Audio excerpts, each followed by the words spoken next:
నమస్కారం గురుగారు. శ్రీమాత్రే నమః. శ్రీ గురుభ్యో నమః. గురుగారు, ఈ మాసంలో అంటే ఏప్రిల్ 8వ తారీఖు సూర్యగ్రహణం ఉంది అని చెప్తున్నారు.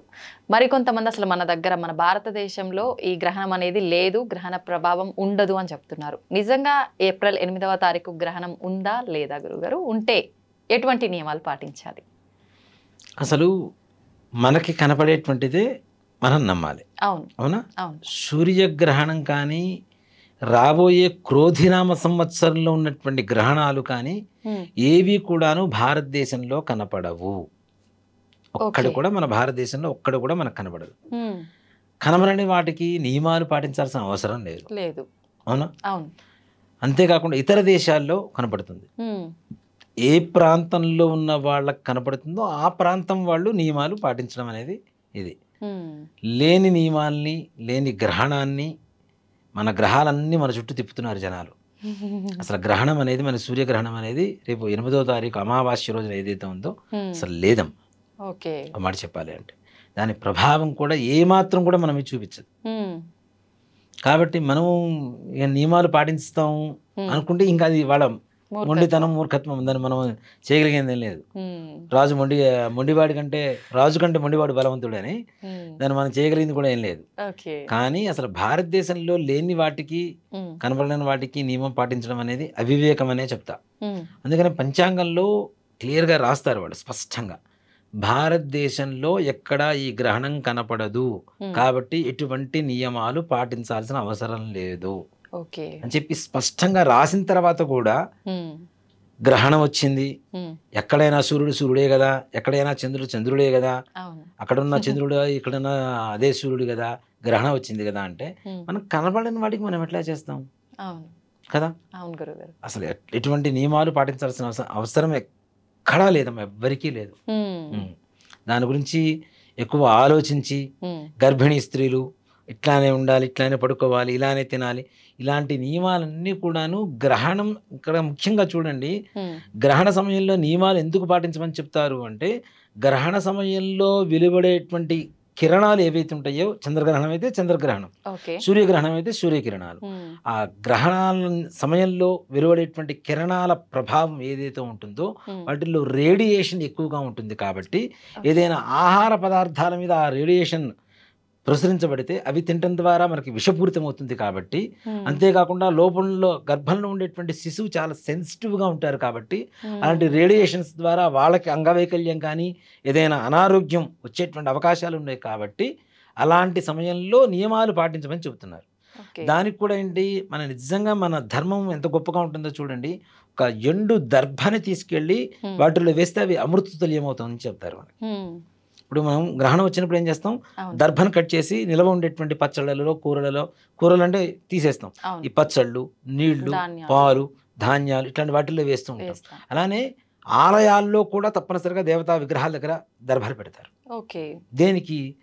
పూర్వకాలంలో గరుత్మంతుడు, ఆయన సవతి తల్లి సర్పదేవత.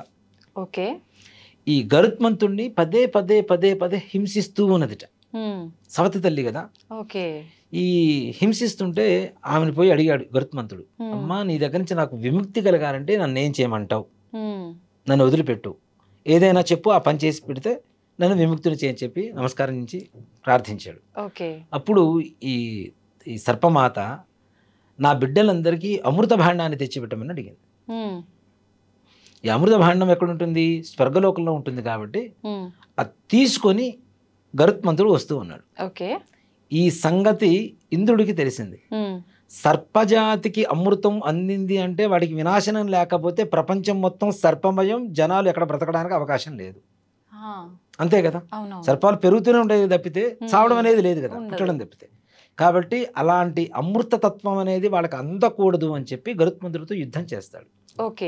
ఆ సమయంలో ఆ అమృత భాండంలో ఉండేటువంటి అమృత బిందువులు ఒక పచ్చ గడ్డి మీద పడతాయి.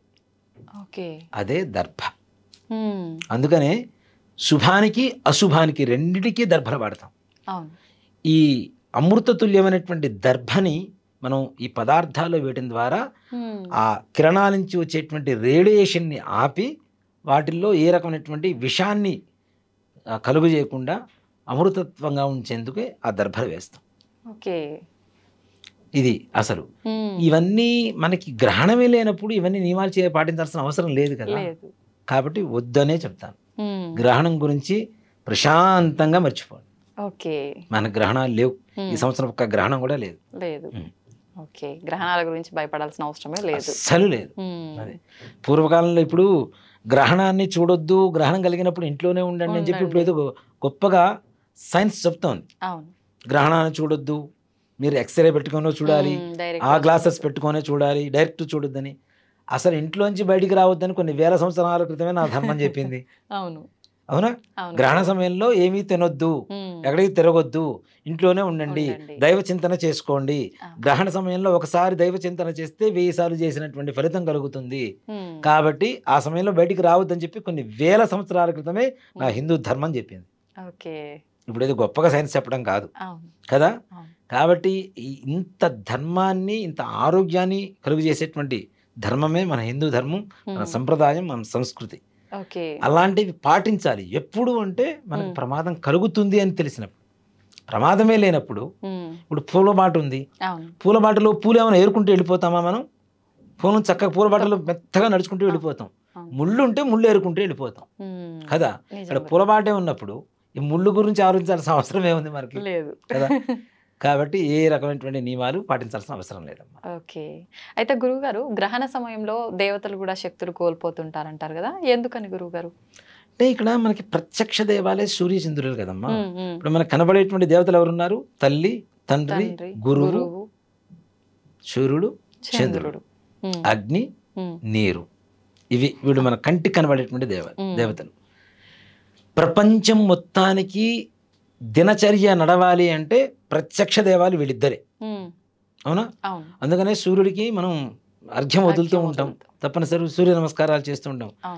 ఆరోగ్యం భాస్కరాదిచ్చేది అంటారు. సూర్యుడు ఆరోగ్యాన్ని ఇస్తాడు, చంద్రుడు మానసిక ప్రశాంతతనిస్తాడు. అసలు వీళ్ళిద్దరి ఆగమనం అనేది దేవతలకు కూడా అవసరమైనటువంటి ఒక ప్రక్రియ. వీళ్ళు కనబడకుండా పోయినప్పుడు తప్పనిసరిగా దేవతలకు కూడా శక్తి పోతుంది కదా. ఇప్పుడు ఒక రిఫ్లెక్ట్ ఉందమ్మా, ఒక అద్దం ఉంది, అద్దంలో లైట్ చూపిస్తే ఏమొస్తుంది? మనకి లైటే కనపడుతుంది. అలానే ఈ దేవతలను కూడా రిఫ్లెక్ట్ చేయగలిగినటువంటి శక్తి ఒక సూర్య చంద్రులకి ఇద్దరికీ ఉంటుంది.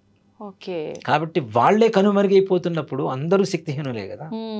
అందుకని ఆ సమయంలో దేవతలకు శక్తి ఇవ్వడం కోసం దైవనామస్మరణ, జపాలు, హోమాలు ఇట్లాంటివి చేయడం ద్వారా ఇప్పుడు నేనున్నాను, నాకే ఏదో బాగాలేదు, నాకెవరైనా వచ్చి హెల్ప్ చేస్తే నేనేం చేస్తాను? వాళ్ళకి సేవలు అవుతాను కదా.